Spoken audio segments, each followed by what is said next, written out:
Y después el Señor también nos movió para abrir un lugar donde poder recoger niños de la calle en Malindi. Malindi se encuentra en África, en Kenia. Allí también tuvimos y construimos una casa, compramos un terreno y después todo esto, porque se nos desbordó, era demasiado trabajo, no podíamos atender aquello, se lo cedimos a una organización, a una ONG española que se llama Remar, para que se hicieran cargo de todo aquello. Y muchos de ustedes no conocen esa etapa.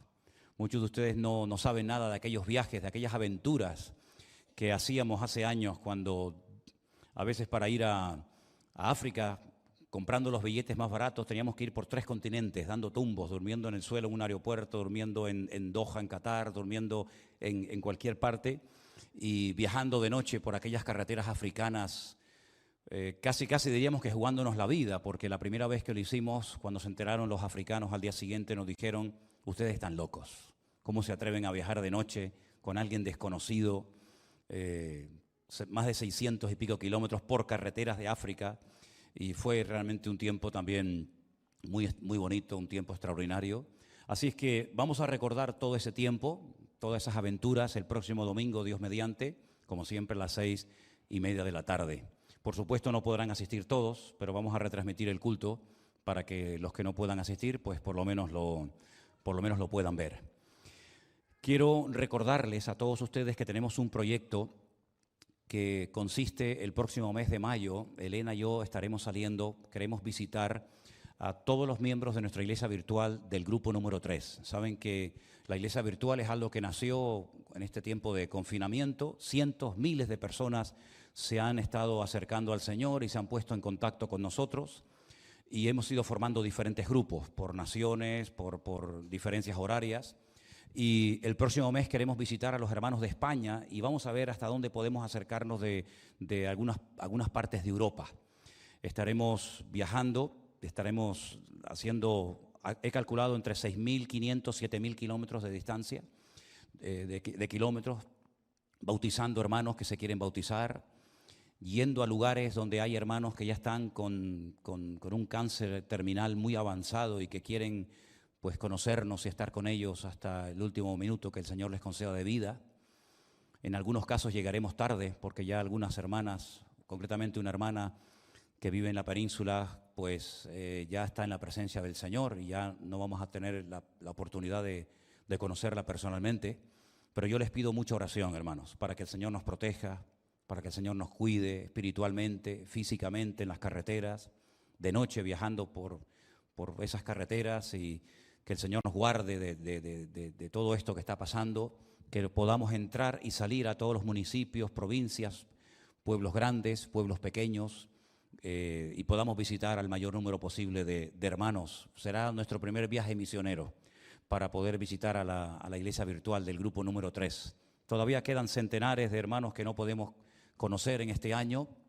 Hay muchísimos hermanos en Argentina, en Ecuador, en Estados Unidos, en México, en Colombia, en fin, en muchísimas naciones que nos gustaría el poder visitarles, pero saben cómo está la situación y no depende solamente de nosotros. Independientemente de todo esto, ustedes saben que esta iglesia tiene un ministerio que consiste en organizar viajes a Israel para enseñarles a muchos hermanos que no conocen aquella nación, que quieren conocer los lugares que leen en la Biblia personalmente. Y tenemos en este momento más de 950 personas en lista de espera. No sabemos si vamos a poder viajar este año, porque el requisito indispensable para viajar a Israel es estar vacunados. En Israel ya está todo el mundo vacunado, ya están haciendo vida normal, ya no usan el bozal este que nos han puesto a nosotros. Se puede viajar siempre y cuando estemos vacunados, pero como todavía muchos no lo estamos y no sabemos cuándo vamos a poder hacerlo, pues estamos posponiendo estos viajes, pero por fe estamos anticipando que entre los meses de octubre y noviembre vamos a ver si podemos comenzar a retomar esos viajes que tanta riqueza espiritual y tanta bendición traen a la vida de tantas personas que conocen aquella nación y pueden ver lo que leen en la Biblia. Así que oren también por esto, para que el Señor abra puertas y nos permita retomar esta parte de nuestro ministerio que hace ya 14 años que venimos realizando viajes. Ya he perdido la cuenta, ya no sé cuántas veces he viajado a Israel y las que faltan, si Dios lo permite, pero pido también que estén orando para que pronto también la iglesia pueda ofrecer este servicio a muchos pastores, a muchas congregaciones de todas partes del mundo que quieren viajar a Israel y quieren ir con alguien pues que les explique y se mueva por allí y les lleve a muchos lugares que quieren conocer. Así es que oren también por este proyecto. Amén, hermanos. Y ahora vamos a orar para que el Señor en esta tarde lo que Él ha puesto en mi corazón compartir sea de bendición y todos y cada uno de ustedes y los que están en sus casas también puedan ser bendecidos con esta palabra. Oramos al Señor. Señor, te damos muchísimas gracias por esta oportunidad y este privilegio nuevo que nos das de estar aquí reunidos. Ahora, Señor, que vamos a escudriñar tu palabra, tu hermosa palabra, pedimos que nos des la sabiduría necesaria para poder explicarla, poder exponerla y que todos y cada uno de nosotros seamos bendecidos y confrontados a través de ella. Te damos gracias por esta oportunidad que nos das de oír tu voz a través de tu palabra y te lo pedimos todo en el nombre de Jesús. Amén y amén. Gloria a Dios. Hay una palabra que aparece en la Biblia aproximadamente unas 10 veces y esa palabra es la palabra promesas. Se calcula que hay más de 8,000 promesas en la Biblia, entre el Antiguo y el Nuevo Testamento. No las sé todas de memoria, sé algunas, pero todavía las 8,000 aún no he llegado. ¿Alguno se las sabe ya? ¿No? Bueno, entonces me siento bien. Pero todas esas miles y miles de promesas las vamos a clasificar en 3 grandes grupos. Están lo que llamamos las promesas personales. Ahora veremos algunas de ellas. Las promesas generales, genéricas, que son para todos. Y las promesas que tienen una condición para que se cumplan. Las vamos a llamar promesas condicionales. ¿Pueden repetir conmigo esas 3 frases? Promesas personales, promesas generales y promesas condicionales. Ya está. Vamos a ver algunas promesas personales. Es muy importante cuando usted abre la Biblia, si está leyendo una promesa, que se haga esta pregunta. ¿Esta promesa es para mí? ¿Es algo que no me incumbe? ¿Es algo que Dios le prometió a alguien? ¿Es algo que nos concierne a todos? ¿Por qué digo que tenemos que hacernos esta pregunta? Porque no hay nada peor que depositar la fe en una promesa que no es para ti. Y dice la Biblia que cuando alguien espera algo y no viene, se produce como un tormento en tu corazón. Hay gente que abre la Biblia y cree que todo lo que la Biblia dice son para ellos. Y a veces se crean falsas expectativas en las congregaciones. Y se le dice a la gente, no, porque Dios dice en su palabra esto, y es verdad que lo dice, pero no te lo dijo a ti. Esto se lo dijo a otra persona. Y entonces la pregunta que usted se hará es, entonces, ¿para qué está en la Biblia eso si no es para mí? Hay muchas cosas que están en la Biblia que no fueron directamente escritas para nosotros, promesas que no se dieron a nosotros en este tiempo, pero están para enseñarnos una lección y para ver cómo Dios trató con ese hombre, con esa mujer, con ese pueblo, con ese país en un momento puntual de la historia, para que sepamos cómo actuar nosotros en momentos puntuales o en situaciones similares a las que ellos pasaron. Pero hay promesas que no nos afectan a nosotros, que están ahí para ver si realmente lo que Dios le prometió a esa persona se cumplió o no se cumplió. Antes de comenzar a leer algunas promesas personales que no nos incumben a nosotros, pero que están ahí en la Biblia, y son muchas, por cierto, permítame decirles que cuando uno lee la palabra de Dios, uno antes debería de orar y pedirle al Señor, Señor, abre mi mente, abre mi corazón, mi entendimiento, para que yo pueda en todo momento discernir qué significa esta palabra, por qué se escribió esa palabra, por qué este mal ejemplo está en la Biblia y por qué este buen ejemplo también está en la Biblia. ¿Qué es lo que tengo que hacer una aplicación personal y saber interpretar adecuadamente la Biblia? No es fácil, lleva años, pero no es un imposible. Porque la Biblia no se escribió para complicarle la existencia a nadie. La Biblia es un manual práctico y la Biblia la puede entender cualquier persona. Un niño puede leer la Biblia y entenderla, y un adulto también. Una persona que recién comienza a dar los primeros pasos en el cristianismo y una persona que lleva toda la vida con Cristo también pueden entender la Biblia. La Biblia no se escribió para confundir la mente de nadie, sino al contrario.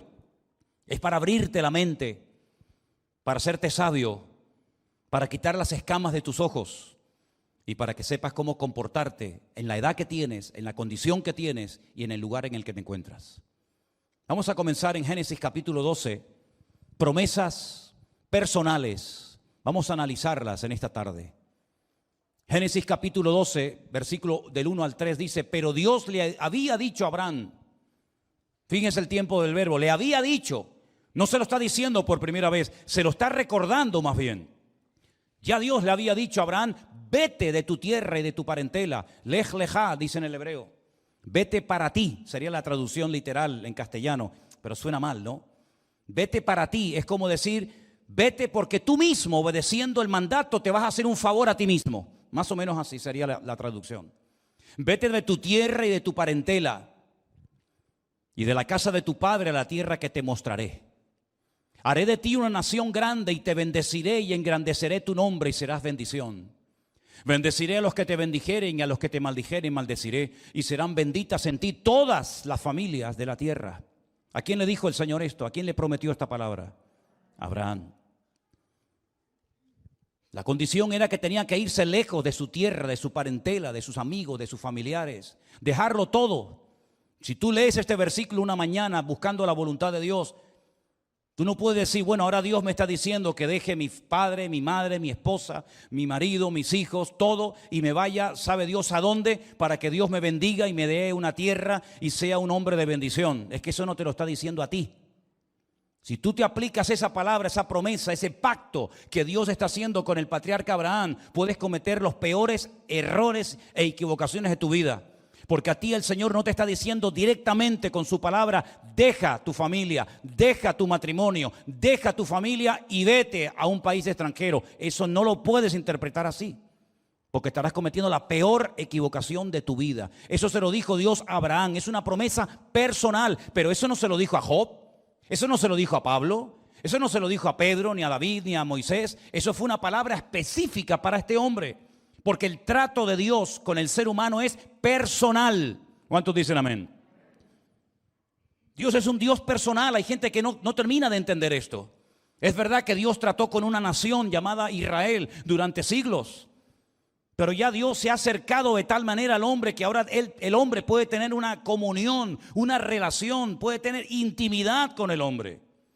La relación de Dios contigo tiene que ser personal, y la forma como Dios te trata a ti, hermano, no es igual a la forma como le trata al otro o viceversa. Porque no hay dos personas iguales, y aunque Dios es el mismo para todos, Dios no le habla a todo el mundo de la misma manera. Y Dios, como es un Dios personal, le dijo a Abraham: si tú quieres entrar en mi proyecto, si tú quieres ser un hombre de bendición, las condiciones son esta, esta y esta. Y esto es lo que yo te prometo. Padre de multitudes, te bendecirán o te maldecirán, y los que te bendigan serán benditos y los que te maldigan serán malditos. Y si no, miren ustedes a lo largo de la historia, y tenemos casos recientes de personas que se atrevieron en público, haciendo un mal uso de los medios de comunicación, maldecir al pueblo de Israel desde sus entrañas, y desde sus entrañas se pudrieron y hoy en día están debajo de tierra. Esto no es una broma. Es mejor quedarse callado y no decir nada que decir tonterías y jugarte la vida y morir antes de tiempo. Eso es una promesa personal de Dios a Abraham. Y más adelante en el capítulo 13, Dios le sigue dando promesas a él particularmente. Dios le vuelve a hablar a Abraham y después que Lot se apartó de él. Lot era su sobrino. Alza ahora tus ojos y mira desde el lugar donde estás hacia el norte, hacia el sur, hacia el oriente y hacia el occidente. Porque toda la tierra que ves te la daré a ti y a tu descendencia para siempre. Haré tu descendencia como el polvo de la tierra, que si alguno puede contar el polvo de la tierra, también su descendencia será contada. Levántate, ve por la tierra a lo largo de ella y a su ancho, porque a ti te la daré. A ti Dios no te dice eso. A ti Dios no te dice que te va a dar todas las Islas Canarias y todo el continente europeo y toda Latinoamérica y todo lugar donde vayas Dios te lo va a entregar. Eso no te lo dice a ti. Y si alguien predica desde un púlpito diciendo, hermano, Dios nos ha entregado esta tierra, se equivoca, se confunde, está manipulando la Escritura. ¿Y cuánta gente ha manipulado la Biblia? Me da igual si se llaman pastores, evangelistas, apóstoles, profetas, me da exactamente igual. Lo que está mal, lo haga quien lo haga y lo diga quien lo diga. Y Dios no nos ha dicho a nosotros que nos va a entregar terrenos, tierras como herencia. Eso no se lo ha dicho a ningún creyente, pero a Abraham sí. Era el trato directo y personal de Dios con Abraham. Y estoy poniendo ejemplos para que ustedes se den cuenta que un texto fuera del contexto forma un pretexto. ¿Y cuántas veces se crea una expectativa incorrecta en una congregación? Y todo en la iglesia está esperando y esperando esa palabra que no sé quién predicó y enseñó desde un púlpito y nunca se va a cumplir. Porque no podemos confundir promesas genéricas con promesas personales o con promesas condicionales. No actúan igual, son promesas sí, pero son diferentes. En el capítulo 15 de Génesis, Dios le sigue hablando a Abraham. Le dice, aquel día Dios hizo un pacto ¿con quién? ¿Contigo? ¿Contigo hizo un pacto Dios? ¿Dónde lo hizo? ¿Por qué y cuándo? Nada, no es así. Un pacto con Abraham. Y ese pacto, ¿qué decía? A tu descendencia le daré esta tierra, la tierra de Israel. Desde el río de Egipto. ¿Cuál es el río de Egipto?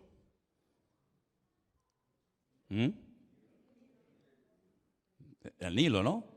Desde Egipto, el río más largo del mundo, 6.666 kilómetros. Desde el río de Egipto hasta el río Grande. Cuando la Biblia habla del río Grande, ¿cuál es el río Grande en la Biblia? El río Éufrates, el que está ¿dónde? En Irak, allí en la Mesopotamia. Fíjate el territorio que Dios le está prometiendo a Abraham desde Egipto, no sé cómo estáis de geografía, hasta el Éufrates, toda esa tierra te la daré a ti y a tu descendencia. La tierra de los ceneos, de los ceneceos, de los cadmoneos, que nombres más raros, de los eteos, de los fereceos, de los refaitas, los amorreos, los cananeos, los gergeseos y los jebuseos. No tengo tiempo para explicar quiénes eran esos pueblos o quiénes son en la actualidad esos pueblos. Solamente decirles que los últimos que leí, los jebuseos, eran los habitantes ¿de dónde? De Jerusalén. Porque Jerusalén, antes de conocerse como Jerusalén, la ciudad de la paz, se conocía como Jebús. Recuerden que les he dicho muchas veces que es la única ciudad del mundo que en la Biblia recibe 70 nombres diferentes. Y uno de ellos es Jebús. Los jebuseos eran los habitantes de Jerusalén que no fueron conquistados cuando Josué entró en la tierra prometida, sino en el tiempo del rey David, dice la Biblia que entró y conquistó Jerusalén y la convirtió en la ciudad del reino, la ciudad del rey David. Esa es una promesa que Dios le dio a Abraham. No es una promesa que le ha dado a la iglesia. No es una promesa que le ha dado a un pastor. Es una promesa que Dios le dio particularmente a un hombre. Capítulo 17, del 1 al 8. Era Abraham de 99 años cuando se le apareció Dios y le dijo, yo soy el Dios todopoderoso, el Shaddai, el todo suficiente, el que no necesita de nada ni de nadie. Anda delante de mí y sé perfecto. Y pondré mi pacto entre mí y ti y te multiplicaré en gran manera. Entonces Abraham se postró sobre su rostro y Dios habló con él y le dijo, he aquí mi pacto contigo, serás padre de muchedumbre de gentes. Versículo 5, y no se llamará más tu nombre Abraham, que significa padre enaltecido, sino que será tu nombre Abraham. Dios le añade una letra, la letra Hei, y aumenta el valor numérico de su persona y lo convierte en padre de multitudes, porque te he puesto por padre de gente, de muchedumbres de gentes. Y te multiplicaré en gran manera y haré de ti una nación, y naciones de ti, y reyes saldrán de ti. Y estableceré mi pacto entre mí y ti, tu descendencia después de ti en sus generaciones, por pacto perpetuo, para ser tu Dios, y él tu descendencia después de ti. Y el versículo 8 dice, y te daré a ti y a tu descendencia después de ti la tierra en que moras, toda la tierra de Canaán, en heredad perpetua, y seré el Dios de ellos. ¿Dónde entra la iglesia ahí? ¿Dónde está una iglesia local ahí? En ninguna parte. Eso es un trato, son promesas específicas, concretas, que Dios le dio a este hombre, y se cumplieron o no se cumplieron. Por supuesto que se cumplieron. Son promesas personales. Es el trato de Dios con un hombre. Y de ahí tú puedes sacar lecciones, como por ejemplo que Dios habla con una persona, que Dios cumple lo que se le promete, que la tierra de Israel forma parte de aquella herencia perpetua que el Señor le dio a Abraham, etcétera, etcétera. Pero no puedes decir que a mí Dios me hará padre de multitudes, porque entonces eso quiere decir que te tienes que casar y tienes que tener hijos. Y los que no se casen, esa promesa no es para ellos. ¿Te das cuenta cómo se puede llevar al engaño? Y se puede crear, repito, una falsa expectativa, apropiándote de promesas que son personales y que no son genéricas, que no son para todos sus hijos, sino forman parte del trato de Dios con esa persona. Hay más. En el capítulo 18 del mismo libro del Génesis, Dios le dice en el versículo 10, entonces le dijo, de cierto volveré a ti y según el tiempo de la vida, he aquí Sara, cuyo nombre significa princesa, tu mujer tendrá un hijo. Y Sara escuchaba a la puerta de la tienda que estaba detrás de él. ¿A quién se le prometió un hijo? Abraham con su esposa Sara. Si usted quiere coger ese versículo y decir que mañana usted se va a quedar embarazada y va a ser madre, pues allá usted. Pero está haciendo lo que se llama una incorrecta exégesis. Es decir, le está sacando al texto lo que no dice. Está tratando de aplicar y de forzar y de obligar a la Biblia a que se adapte a su necesidad, en vez de usted adaptarse al tiempo en el que Dios le dijo, Abraham, seréis padre.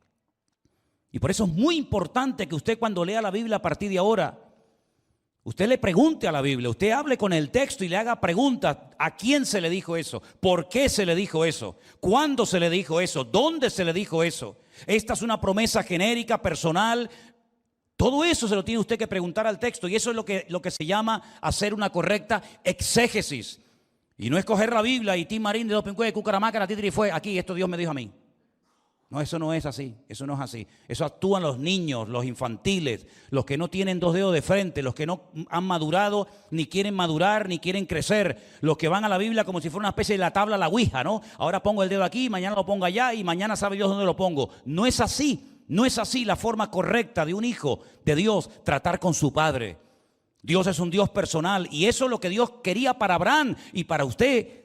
Tiene otro proyecto, tiene otros planes. Ni mejor ni peor, sino simplemente que uno tiene que descubrir cuál es el propósito de Dios para su vida y para la vida de cada uno de nosotros. ¿Me siguen? ¿Estamos de acuerdo, no? Creo que es fácil entender esto. Voy a ponerles un ejemplo más. Mi querido amigo David. El rey David, la Biblia nos enseña que hay un momento en el que él tiene una preocupación. Y esa preocupación es, ¿quién se va a sentar en el trono después de él? Y usted va a ver cómo hay momentos en los que Dios le dice a David, no te preocupes, estate tranquilo, no te pongas nervioso, porque nunca faltará un hijo varón que se siente en tu trono. Y vemos que después de la muerte del rey David, se sentó en el trono su hijo Salomón, y así sucesivamente durante generaciones y generaciones. Son promesas personales que no nos afectan a nosotros, que no tienen nada que ver con nosotros. Ahora bien, hay otro tipo de promesas que ya son generales, genéricas para todos. Por ejemplo, el Señor es mi pastor y nada me faltará. ¿A quién le dijo eso? Al pueblo de Dios. ¿Es Dios tu pastor? ¿Es Dios tu Dios? ¿Es el Señor de tu vida? El que lleva las riendas de tu vida, Él mora en tu corazón, ¿sí o no? Pues eso es para ti, mi hijo. Cuando el Señor Jesucristo dijo, he aquí yo estoy con vosotros todos los días hasta el fin del mundo.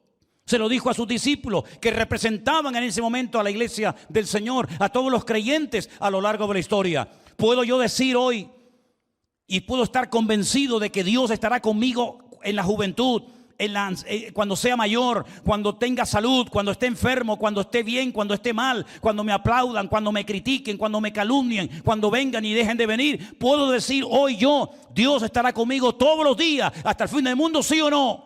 Claro que sí, mi hermano. Son promesas generales para todos. Pedid y se os dará. No, ustedes sí, pero usted no. No.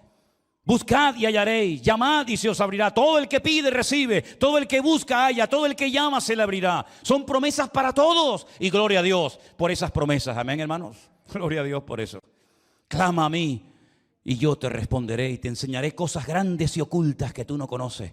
Oh, gracias, Dios mío, porque puedo clamar a ti. Puedo clamar a Dios y el Señor me va a oír y me va a responder.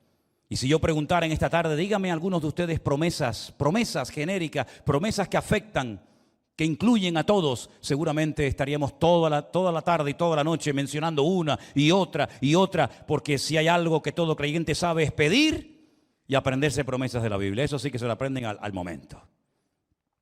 Pero luego hay muchas promesas en la Biblia, queridos hermanos, que llevan una condición implícita en ella. Una promesa que se va a cumplir siempre y cuando se cumpla la condición. Les pongo un ejemplo de un versículo súper conocido de la Biblia. ¿Quién no conoce Romanos 8:18?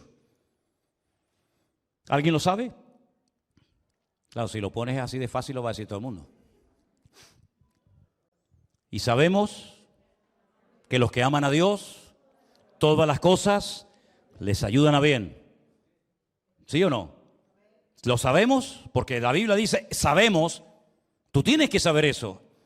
Pero ¿cuál es la condición para que todo lo que ocurre en tu vida sea de bendición y no sea una tragedia? Los que aman a Dios. Los que no aman a Dios quedan fuera. Esta promesa no es para ti, mijo. Hay otras, pero esa no. Si quieres que todas las cosas te ayuden para bien, tienes previamente que asegurarte de que tú amas al Señor tu Dios. Y ese es el principal mandamiento de toda la Biblia. Amarás al Señor tu Dios con todo tu corazón, con toda tu alma y con toda tu fuerza. ¿Sí o no? Eso forma parte de lo que se llama el Shema en Israel. El niño antes de ir a la escuela, antes incluso de saber leer y escribir, ya se aprende de memoria ese versículo. El famoso, escucha Israel, el Señor nuestro Dios uno es. Shema Israel, Adonai Eloheinu, Adonai Echad. Ve'ahavta Adonai Elohecha, ve'chol levavecha, u'chol nafshecha, u'chol meodecha. Amarás al Señor con todo lo que tienes, con todos tus recursos, con toda tu mente, con toda tu fuerza, tus emociones, tus sentimientos. Lo primero en la vida es amar a Dios. Y si tú amas a Dios, tranquilo. Si amas a Dios no vas a tener ganas de pecar. Si amas a Dios te vas a guardar de lo que desagrada a Dios. Si amas a Dios le vas a respetar, le vas a adorar, le vas a servir, te vas a esforzar. Y entonces vivirás en orden, en obediencia y en santidad. Y todas las cosas que te ocurran te ayudarán siempre para bien en tu vida. Pero hay una condición: amar a Dios. ¿Se acuerdan lo que le dijo el Señor a Pedro cuando resucitó y se presentó en el mar de Galilea días después de su resurrección? ¿Os acordáis?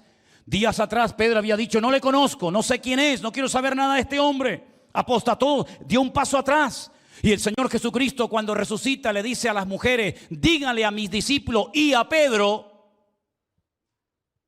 porque él dijo que no quiere ser de los míos, pero yo sí quiero que él sea de los míos. Díganle a mis discípulos y a Pedro que vayan a Galilea, que allí me voy a encontrar con ellos. Y cuando llegan a Galilea se los encuentra otra vez, ¿qué? Pescando. Otra vez marcha atrás. Y el Señor Jesucristo desde la orilla se les queda mirando y le dice, ¿habéis pescado algo? Y la respuesta fue terrible. ¿Cuál fue? Nada, Señor. Nada, Maestro. Toda la noche hemos estado intentando pescar y no hemos cogido nada, absolutamente ni uno. Toda la noche. ¡Qué casualidad! Toda la noche trabajando. Y el otro día les pedí en Jerusalén que oraran conmigo 1 hora y se quedaron dormidos. Y ahora han estado toda la noche trabajando, sin resultados. ¿Pero cómo es esto? ¿Cómo es posible que hay cristianos que están todo el día trabajando, y después no pescan nada, dicho sea de paso? Y cuando el Señor le pidió a sus discípulos que oraran por él 1 hora, la noche más triste de su vida, cuando lo iban a crucificar, se le quedaron dormidos. Las paradojas de la vida, ¿verdad? No tengo tiempo para el Señor, no tengo tiempo para servir a Dios. Pero para lo tuyo siempre tienes tiempo. No sé cómo te las arreglas, querido. Echar la red a mano derecha. Y dice la Biblia que cuando obedecieron al Señor, lo que no habían sido capaces de hacer en toda una noche, lo consiguieron en décimas de segundo. Dice que la red por poco se les rompía y tuvieron que hacer señales a los compañeros para compartir la bendición. Porque cuando Dios te da es para compartir la bendición, no es para que te la comas tú solo para ti. Y cuando llegaron a la orilla comenzaron a contar, 1, 2, 3, madre mía, qué barbaridad, esto es una 30, 40, 50, 60, 80, 90. Y dice la Biblia que ¿cuántos peces cogieron, sí o no? Ustedes saben que en hebreo las letras son números, los números son letras. Y 133 es Ani Elohim, yo soy Dios. Es decir, cuando cuente 133 es como si dijera Ani Elohim, yo soy Dios, yo soy el que ha hecho este milagro. Comieron, se saciaron, estaban contentos, ya tenían comida, tenían todo. Y de repente el Señor interrumpe la cena y le dice a sus discípulos, perdón, a Pedro, Pedro, dime, maestro, ¿tú me amas? ¿Te ha preguntado alguna vez? Bueno, seguramente tu mujer te lo habrá preguntado, ¿no? Pero ¿te ha preguntado alguna vez algún amigo, algún conocido, ¿tú me amas? Es una pregunta un poco fuerte, ¿no? Dice, ¿este de qué va? Pero es el maestro, es Dios el que te está preguntando, ¿me amas? Y claro, si el Señor te pregunta si me amas, lógicamente cualquiera le dice que no. Sí, Señor, tú sabes que te amo. Y dice, qué bueno. Pues mira, apacienta a mis corderos. Pasa un ratito, no sabemos cuánto, y le vuelve a preguntar lo mismo. Pedro, ¿tú me amas? Sí, Señor, claro, tú sabes que te amo. Y finalmente a la tercera vez le pregunta exactamente lo mismo, y ya Pedro dice que se entristeció, porque le nombró el nombre de su padre, Simón, hijo de Jonás. ¿Qué tiene que ver Jonás aquí? ¿Qué tiene que ver el nombre del padre de Pedro? Fuiste un rebelde, te distanciaste de mí la noche que más te necesitaba, la noche que menospreciaste a tus hermanos y dijiste, aunque todos te dejen, yo nunca te abandonaré. La noche que dijiste, yo estaré contigo y si tengo que dar mi vida contigo, la daré. Esa noche me fallaste. ¿Dónde estabas, Pedro? Calentándote en fuego ajeno. No tuviste el valor ante una criada romana de decirle, sí, yo soy del maestro. ¿Y qué pasa? Yo soy uno de ellos. Y entonces él se pone triste porque se da cuenta de que no dio la talla. ¿Cuántas veces nos hemos puesto tristes a lo largo de nuestra vida o nos pondremos en el futuro tristes?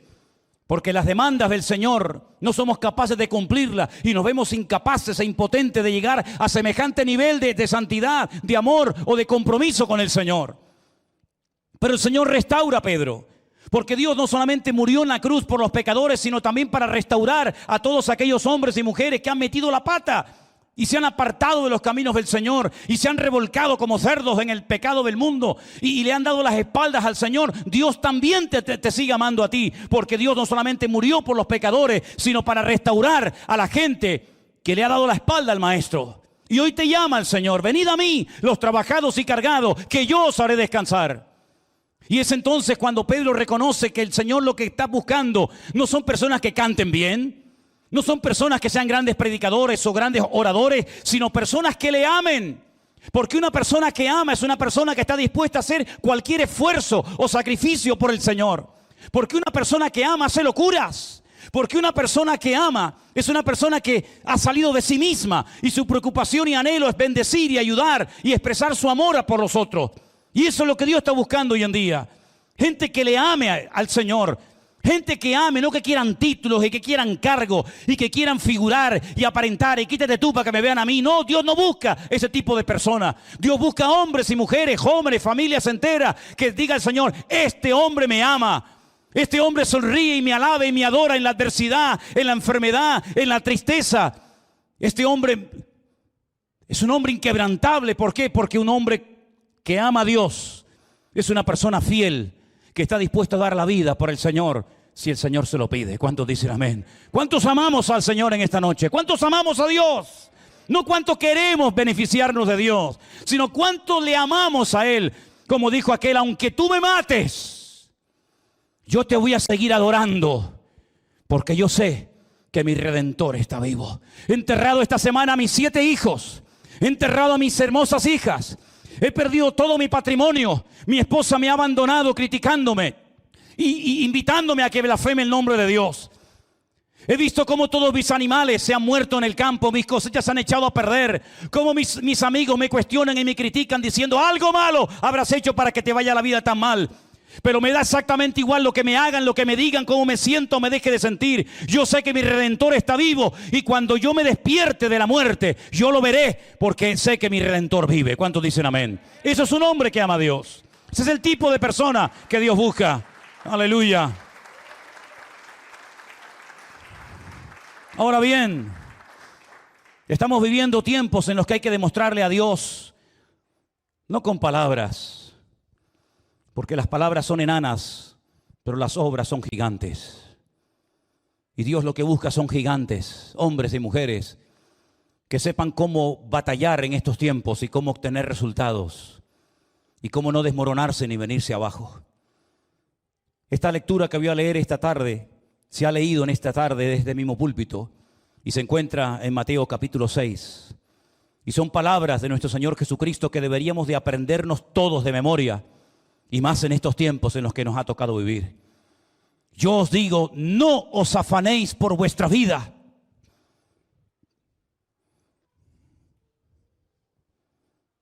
Pasar. ¿Qué vamos a comer? ¿O qué vamos a beber? ¿Hay alguien aquí en esta tarde que se está preguntando, ¿y cómo vamos a pagar las facturas a fin de mes? ¿Y el alquiler? ¿Y la hipoteca? ¿Y la gasolina del coche?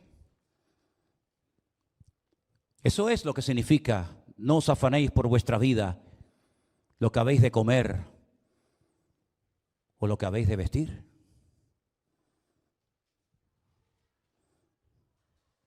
Yo quiero que ahí en el fondo, ¿me estáis escuchando bien en el fondo?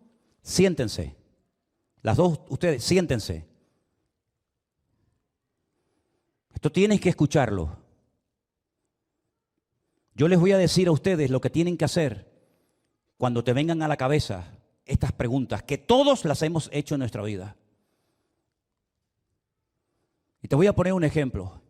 En el año 1990, en enero del año 90, lo que te voy a contar ahora cambió mi vida. Hay varias cosas que en mi vida me han impactado y no las olvidaré nunca. En el año 1990, en enero, bien temprano en la mañana, un sábado, me subo a lo alto de una montaña, el Monte de la Curota, en Galicia, provincia de Pontevedra, provincia de La Coruña, en Galicia. Mi sueño era ir a Argentina a predicar el Evangelio. Tenía una carga tremenda por poder ir a Argentina y ver lo que allí estaba pasando en aquellos años, un despertar espiritual tremendo. No teníamos ni dónde caernos muertos. Éramos pastores de una pequeña iglesia que habíamos abierto en mi casa, después alquilamos un local, después fuimos a otro local. Y ya habíamos sentido en el corazón que era el momento de salir a la aventura sin saber lo que allí nos iba a pasar.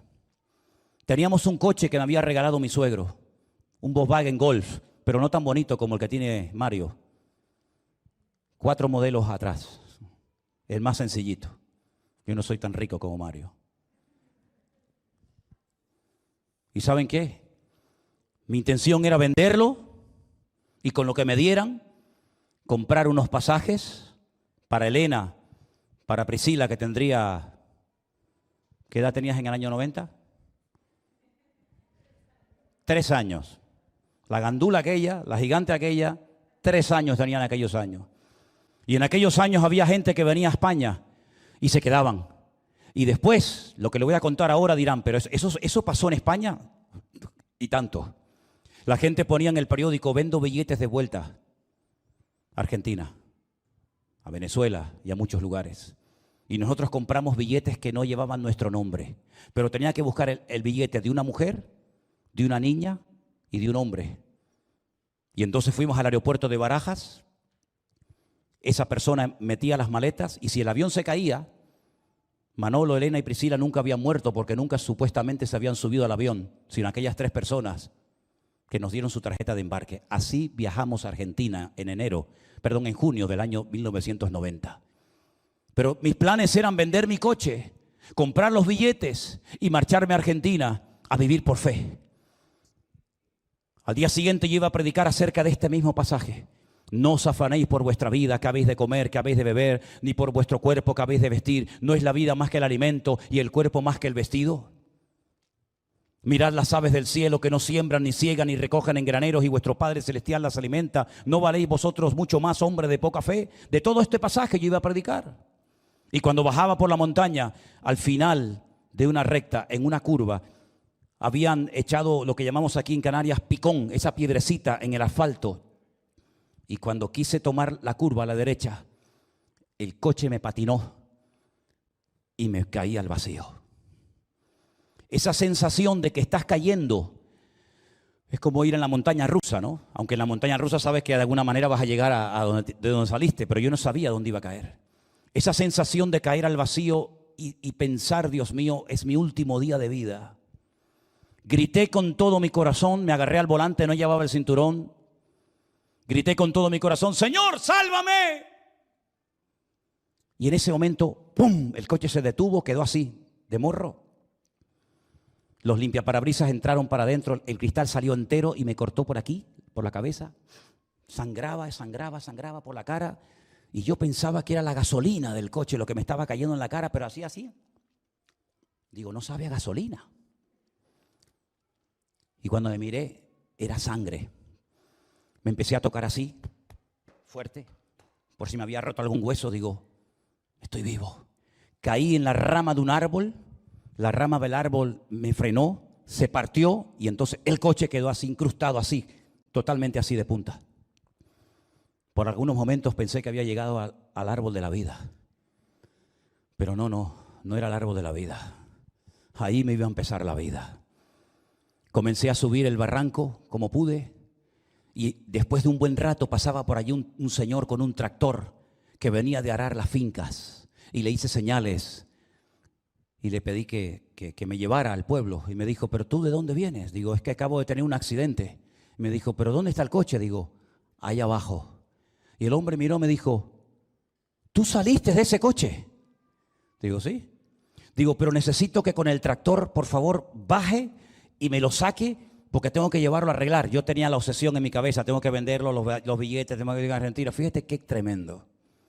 Me llevaron a una casa porque no quería ir a casa con todo sucio, todo lleno de sangre en la cara. Y mientras me estaba lavando la cara en la casa de una señora, me mareé y me quedé sin fuerzas. El coche se lo llevaron, yo no sé lo que pasó. Llegué a casa y le dije a Elena, acabo de tener un accidente. No me he matado por la misericordia de Dios. Pero mi obsesión era ¿cuál? El coche. A los pocos días fui, el coche no me dieron ni un centavo, fui a la chatarra, siniestro total.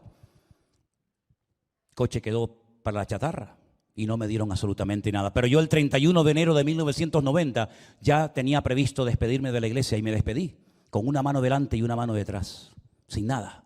Y nos vinimos a Las Palmas y comenzamos a ir por las diferentes iglesias y comenzamos a predicar. Y la gente cuando íbamos a las iglesias nos daban sobres, nos daban ofrendas, porque sabían que queríamos ir a Argentina. Y con lo que nos dieron en aquellas ofrendas, pude comprar los billetes, me pude ir a la Argentina y pude durante unos meses sostener a mi familia, los 3 que éramos en aquel momento, con aquellas ofrendas.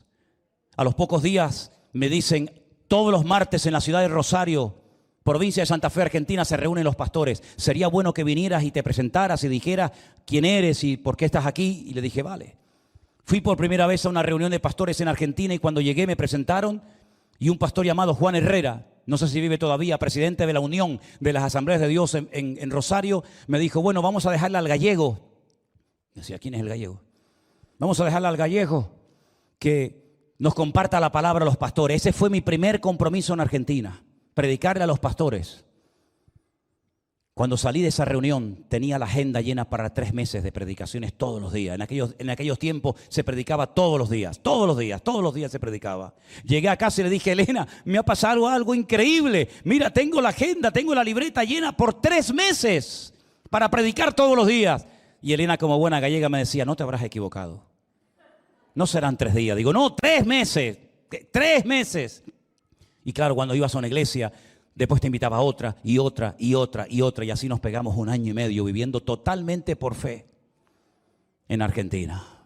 ¿Qué te parece? Y cuando decidimos volver, el pastor Norberto Carlini del Santuario de Fe puso unas cajas de cartón en la plataforma. Dijo, este hombre jamás ha dicho que no a una invitación. Ha ido a Villa Miserias, ha ido a iglesias grandes, ha ido a todas partes y nunca ha dicho que no. Ahora es tiempo de bendecir a Manolo y a su familia. Pasen adelante y pongan su ofrenda en estas cajas de cartón para que él pueda volver a su casa. Volvimos a España con aquellas ofrendas, compramos los billetes y todo eso fue ya hace unos cuantos años atrás. ¿Qué es lo que estoy tratando de decir con todo esto? que las promesas del Señor son para todos. No solamente son para los pastores, no solamente son para las personas de un nivel, no, olvídese de eso. Las promesas genéricas de Dios funcionan. Pero ¿qué es lo que nos dice la Biblia? Que no tenemos que afanarnos, porque afanarse significa que no confías en Dios. Afanarte lo que estás demostrando es que no termino de creerme lo que Dios, mi Señor, me ha prometido en su palabra. ¿Quién de vosotros podrá, por mucho que se afane, añadir a su estatura 45 centímetros? Nadie. Y por el vestido, ¿por qué os afanáis? Considerad los lirios del campo, cómo crecen, que no trabajan ni hilan. Pero os digo que ni aun Salomón, con toda su gloria, se vistió como uno de ellos. Y si la hierba del campo que hoy es y mañana se echa en el horno, Dios la viste así, ¿no hará mucho más a vosotros, hombres de poca fe? No os afanéis pues diciendo, ¿qué comeremos? Venga el lloriqueo absurdo y ridículo. ¿Qué beberemos? ¿Qué vestiremos? Porque los gentiles, ¿quiénes son los gentiles en la Biblia? Los inconversos, los idólatras, los pecadores, los impíos, póngale los adjetivos que quiera. En definitiva, los que no tienen a un Dios vivo como tú y yo tenemos. Ellos son los que buscan estas cosas. Pero vuestro Padre Celestial sabe que tenéis necesidad de todas estas cosas. ¿Cuántos dicen un fuerte amén?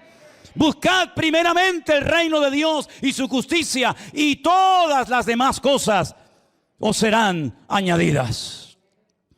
Así que no os afanéis por el día de mañana, porque el día de mañana traerá su afán. Basta cada día su propio afán, dice la palabra del Señor. Así que esta es la clave. No tengo dinero, no puedo pagar las deudas, pues métete en tu habitación, cierra la puerta y tu Padre que te ve en secreto te recompensará en público. Eso no es una promesa para David, para Salomón y para Moisés. Y tengo que decirle lamentablemente que esto no funciona, no.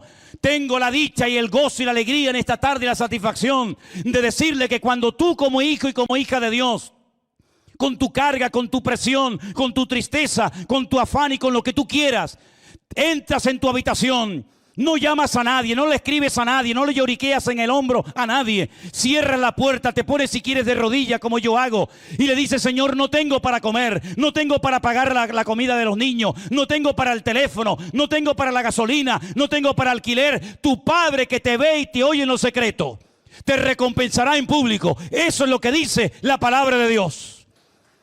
Y eso funciona porque es para todos. ¿Cuántos dicen amén? ¿Cuántos dicen amén? Mateo 6:6. Cuando ores, entra en tu aposento y cierra la puerta. ¿Por qué dice cierra la puerta? ¿Por qué no puedo orar con la puerta abierta? Porque te va a ver alguien y te va a escuchar. Y yo no quiero que nadie sepa lo que yo le digo a mi Padre. Ni me interesa que usted sepa si como o no como, si visto o no visto, si puedo pagar o no puedo pagar. No me interesa que usted se entere. Porque yo conozco a mi Señor. Y cuando yo estaba en el mundo endemoniado y enfermo y tirado y hecho polvo sin ganas de vivir y con un odio hacia todo y hacia todos, nunca pasé hambre. ¿Cuánto más ahora que soy un hijo del Rey de Reyes y Señor de los Señores? Entra en tu aposento, cierra la puerta, ora a tu Padre que está en secreto. Y tu Padre que te ve en secreto te recompensará en público. Eso funciona. Yo abrí esta iglesia con 6 personas y siempre viene gente que al principio te dice, estás loco, esto es una locura, para que un local tan grande para 6 personas. Luego cuando funciona y ven la bendición y el respaldo de Dios, te vienen con la palmadita a la espalda y te dicen, no, yo siempre confié en ti, yo siempre creí en ti. Digo, ya conozco ese peloteo. Dios ha sido fiel en estos 20 años. Y ha habido meses que hemos tenido que llorar y tirarnos de rodillas al suelo porque no teníamos ni para pagar la luz del local, ni para pagar el agua. Y debíamos 1 mes, 2 meses y ya entramos en el 3er mes. Pero Dios siempre ha sido fiel a su promesa. Dios nunca le va a fallar a un hijo quebrantado ante la presencia del Señor. Y si no está funcionando las promesas de Dios en tu vida, tal vez porque hace mucho tiempo que no entras en tu aposento, cierras la puerta y te pones a orar y a orar y a orar y a orar hasta que Dios responda. Y Dios siempre va a responder. Ese es el evangelio que yo predico. Por eso nunca pido dinero en público. No necesito pedir dinero en público. Por eso no voy por las redes sociales con los cientos y cientos y miles de personas que simplemente pidiéndole 50 céntimos podríamos tener todos los meses cientos y miles de euros para mantener la obra. No hace falta que le pidamos nada a nadie. Nuestro Padre Celestial sabe lo que necesitamos. Y cuando esta iglesia se cerró el año pasado, el 15 de marzo del 2020, un mes y otro mes sin nadie, predicando a sillas vacías, predicando a un local lleno de eco, porque ni siquiera teníamos esta moqueta ni estas alfombras que amortiguan el eco. Cuando estábamos aquí, Miriam y Elena y yo simplemente, y hablábamos supuestamente al aire, y nos preguntábamos, Señor, ¿cómo vas a hacer tú? Cuando siempre le preguntamos al Señor cómo, la respuesta siempre es igual: lo que es imposible.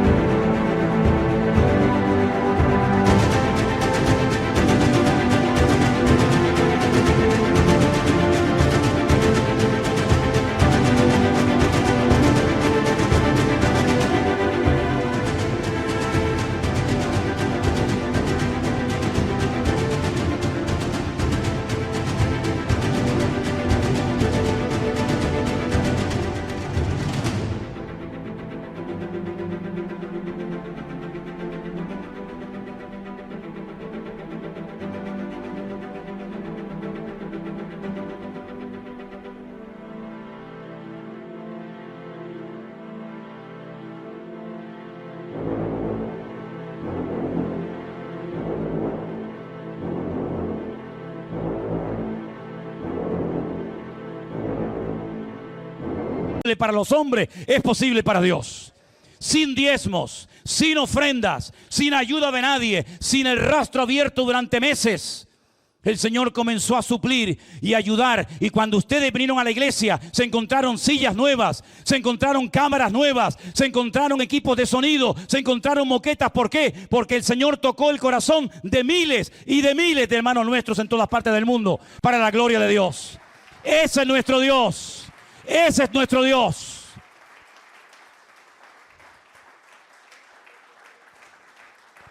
Y para los mal pensados, que los hay en esta iglesia también, porque tengo 60 años y conozco un poco de esto, y todo este dinero no se podía haber ayudado a este hermano y al otro y al otro. ¿Y tú qué sabes, mal pensada? ¿A cuánta gente de la iglesia hemos ayudado? ¿Y cuántos cientos y miles de euros hemos estado repartiendo a gente de la iglesia con necesidad, que no tenía ni para comprar el pan ni el bono de la guagua? Así que antes de hablar y antes de criticar, cierra la boca, porque no sabes lo que estás diciendo.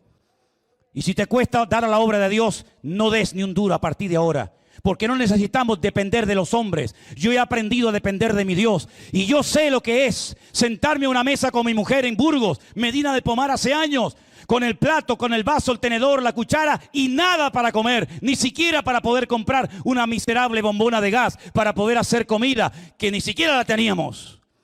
Pero oramos y le dimos gracias al Señor por los alimentos, porque repito, si en el mundo no pasé hambre, en Cristo tampoco la pasaré. Y si tuviera que pasarla, el Señor me ayudaría para gozarme en la adversidad. Y oramos al Señor, y la primera vez y última que me tocó esta experiencia en la vida, vino el cartero, tocó a la puerta, y alguien que a lo mejor está muerto a estas alturas, vete tú a saber, nos mandaba un giro a través de un cartero, y con ese dinero Elena pudo salir, comprar la bombona y unas cositas para poder comprar algo para comer ese día. Nosotros hemos sabido pagar un precio en estos 40 años de ministerio, y yo sé lo que es viajar en barco con una bolsa de polvorones que me regaló mi madre, y ver a la gente que iba al comedor del barco a comer y yo no tener ni para comerme un triste bocadillo, pero yo me subía a la cubierta con mi bolsita de polvorones y con mis pies en la cubierta y decía: gloria a Dios, estos polvorones saben mejor que un caviar o que un solomillo en ese comedor, porque ellos comen, pero yo como con la bendición de Dios. Sabemos lo que es orar por un par de zapatos. Nunca olvidaré mi experiencia de pastor en La Gomera, calle Ruiz de Padrón. Estábamos allí en la iglesia de La Gomera de las Asambleas de Dios, y estaba una mañana orando y me puse de rodillas y no me di cuenta, y cuando me miré digo: ay, tengo un agujero en el zapato. Y yo dije: Señor, te pido un par de zapatos. Nunca en mi vida había hecho esa oración. Y cuando me voy, abro el buzón de la iglesia y había el típico papelito de que te ha llegado un paquete. Me voy a la calle de atrás, a la oficina de correos, y había un paquete para mí. Cuando lo abro, ya sabes lo que había dentro de la caja, ¿no? Un par de zapatos. Podía haber pedido por un traje, dame una corbata de paso, ¿no? Pero no me hacía falta, no me hacía falta. El hábito no hace al monje. Pero me hacía falta un par de zapatos. Y dice la Biblia, mi Dios suplirá todas vuestras necesidades. Y mi necesidad no era un traje, ni un coche, ni una moto, ni una guitarra, ni un avión. Mi necesidad era un par de zapatos. Y el Señor me dio un par de zapatos. Y yo quiero decirles a todos ustedes que esta iglesia ha vivido 20 años por fe. Antes de que tú vinieras y te sentaras en esa silla, yo ya estaba aquí. Y cuando tal vez tú te vayas y a lo mejor no vengas más, yo seguiré estando aquí. Por lo tanto, hemos aprendido la lección. Y la lección es que con toda sencillez y humildad reconocemos que Dios es un Dios tremendamente fiel. Y Dios nos ha ayudado y nos ha cuidado. Y díganme ustedes, si no es un milagro que a estas alturas de la vida ningún hermano entre nosotros ha caído enfermo, sino que nos encontramos sanos para la honra y para la gloria del Señor. ¿Cómo no voy a amar a Dios? ¿A qué otra cosa en la vida piensan ustedes que yo a estas alturas me voy a dedicar sino a honrar, a servir a mi Señor? Como si tenemos que dormir en una gasolinera, como si tenemos que dormir en un hotel, en una casa, en un barco, en la calle, me da exactamente igual. ¿O es que acaso no hemos dormido con los niños de nuestra iglesia en La Gomera, en un colegio abandonado en el Cedro? Cuando íbamos por ahí con los niños y nos quedábamos a dormir al aire libre, ¿para qué creen ustedes que aquellos tiempos en el ejército donde nos llevaban de marchas nocturnas para hacer supervivencia, todo aquello fue un entrenamiento y una preparación para poder llegar hasta aquí y decirles, hermanos, cierre la puerta, que hace tiempo que la tiene muy abierta. Póngase de rodillas, ore al Señor y mañana, tal vez mañana, cuando te levantes, el milagro ha llegado a la puerta antes que tú. El otro día me levanté temprano como cada mañana a hacer el devocional. Y aún ni siquiera había abierto el manual del devocional y recibo un WhatsApp de mi hija Priscila. Y me dice, un pastor de Estados Unidos, el pastor José Arenas, te ha mandado una ofrenda. Y ni siquiera había orado a mi Señor. Porque hay bendiciones que vienen sin pedirlas. Pero cuando tu corazón está alineado con Dios, las cosas fluyen de tu vida. Y esta entrevista que visteis el otro día que os mandé al grupo de WhatsApp con el pastor Juan Carlos Bongarrá, me decía, ¿sabes la cantidad de gente que nos ha llamado y nos ha escrito por anunciar vuestro ministerio, por haberte invitado, por haber hablado? Digo, ¿sabes lo que pasa, hermano? Que la bendición de Dios se contagia y se transmite. Yo no sé, pero es la pura realidad. No siempre fui así, no siempre fue así, pero ustedes nos conocen a nosotros. Nosotros hemos vivido casi 4 años dentro de esta iglesia y nos gozamos y nos alegramos. Cuando no podía dormir la siesta ni preparar el mensaje del día siguiente, porque los jóvenes venían a las 4 de la tarde a ensayar, cuando el culto les empezaba a las 6:30 y eran las 8 de la noche y aún seguían pim pam pum pum picachamum chum pum. Pero no pasa nada, nos gozábamos en el Señor. Queridos hermanos, aprendan a gozarse en cada momento de la vida. Díganle, Señor, gracias, gracias por todo, porque yo sé que si te busco a ti, yo no voy a tener necesidad de hablar con Manolo, ni con Elena, ni con Cordy, ni con Armando, ni con Pepito, ni con Juanito. Con el que tú tienes que hablar más es con Él. Y Él me pondrá a mí en el corazón, o a otro, o aquella, o aquel, lo que tendremos que hacer. Pero primeramente, vete a Él, cierra la puerta y estate ahí un rato quietito.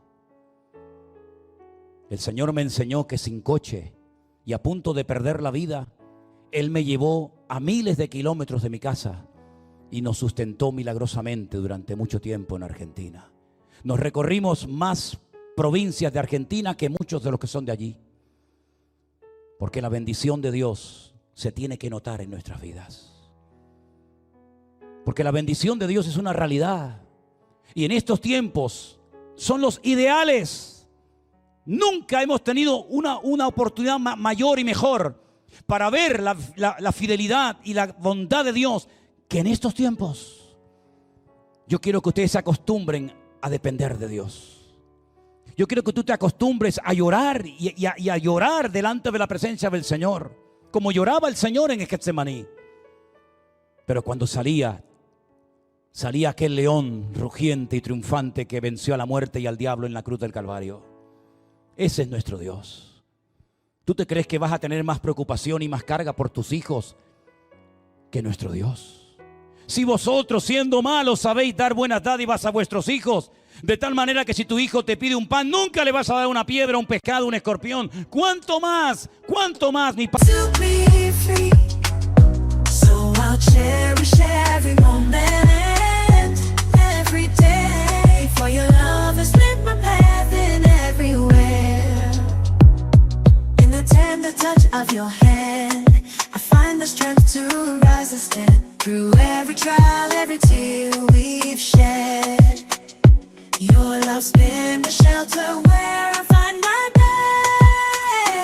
For your love's been my anchor in life's stormy seas, a beacon of hope guiding me to be free.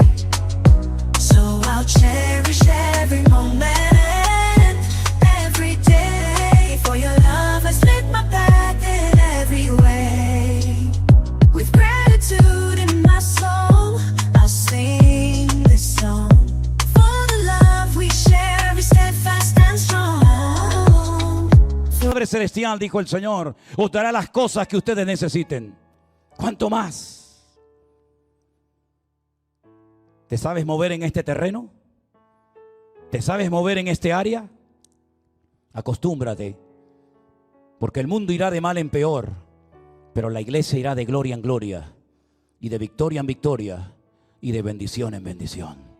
Y el mundo ha comenzado a tener envidia de los cristianos, porque ven que los cristianos sonríen en la pandemia, porque ven que los cristianos adoran a Dios en la pandemia, porque ven que los cristianos se gozan en la pandemia y no se vienen abajo como el mundo se viene abajo, sino que nosotros podemos decir, yo sé en quién he creído, y Él estará conmigo todos los días hasta el fin del mundo.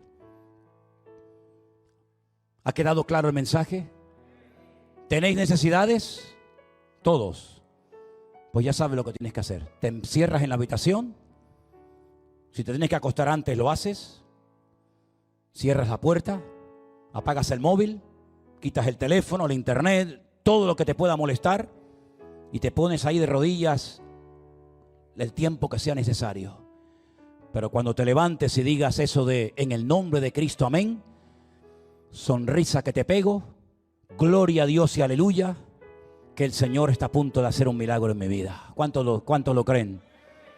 Yo quiero que tú tengas esas experiencias con Dios, porque son promesas genéricas absolutamente para todos y cada uno de nosotros. Nos ponemos de pie, queridos hermanos, por favor. Cierra tus ojos ahí donde estás, por favor, y vamos a orar a nuestro Dios para que la bendición de Dios y una buena actitud de corazón nunca falte en nuestra vida. Te necesito en mí, Señor. Quiero que tú me ayudes a confiar plenamente en ti, en tus promesas. En esas promesas que son sí y amén en Cristo Jesús. Las promesas no personales a otras personas. Las promesas que son para mí hoy. Y en esas promesas creo y me agarro a cada una de ellas. Y el Señor nos dice en su palabra, joven fui y he envejecido, pero nunca he visto a un justo desamparado ni a su descendencia que mendigue pan. Es una declaración de un hombre de fe. Y yo quiero ser un hombre de fe. Yo quiero que los hombres de esta iglesia sean hombres de fe. Quiero que las mujeres de esta iglesia sean mujeres de fe. Una fe inconmovible, una fe que es capaz de superar cualquier obstáculo de la vida. Mis queridos hermanos, nuestro Dios es todopoderoso y a ti clamamos para que esta semana sorprendas a aquellos hombres y mujeres que te honran y te buscan en espíritu y verdad. Que tú nos ayudes, Señor, y que tú proveas toda necesidad en abundancia.